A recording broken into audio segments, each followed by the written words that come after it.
ગઈકાલે તારીખ 19/4ના રોજ રાત્રિના આશરે 10 વાગ્યાના અરસામાં વેડ રોડ બહુચરનગર સોસાયટીની અંદર બે મિત્રો લિંગારાજ માગી બહેરા મૂળ ઓરિસ્સાના રહેવાસી અને એમના મિત્ર રામકૃષ્ણ બહેરા એ બંને વચ્ચે ઝઘડો થયેલો અને ઝઘડાનું કારણ એવું હતું કે જે લિંગારાજ છે એણે એવી શક અને વહેમ હતો કે એમનો મિત્ર રામકૃષ્ણ જે છેલ્લા 4-5 વર્ષથી એમનો મિત્ર છે એના મોબાઈલમાં એની ગર્લફ્રેન્ડનો ફોટો અને વિડીયો છે, જે વિડીયો અને ફોટો ડિલીટ કરવા બાબતે લિંગારાજ અને એનો એક અન્ય મિત્ર બલરામ આ બંને જણા આ રામકૃષ્ણના ઘરે જાય છે. ઘરે જઈ અને એ વિડીયો ડિલીટ કરવા બાબતે માથાકૂટ કરે છે.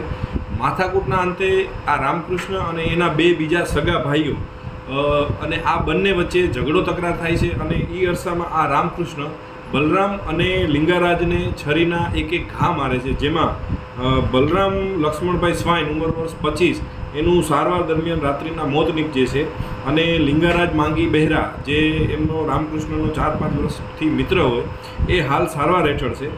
આ ત્રણેય આરોપીઓની પોલીસે ધરપકડ કરી લીધેલ છે અને આગળની તપાસ ચાલુ છે. કઈની પ્રોફાઇલ છે સાહેબ આગળની? ના, આ તમામ વ્યક્તિઓ મૂળ ઓરિસ્સાના રહેવાસીઓ છે અને કોઈ ગુનાહિત પ્રોફાઇલ આમની નથી.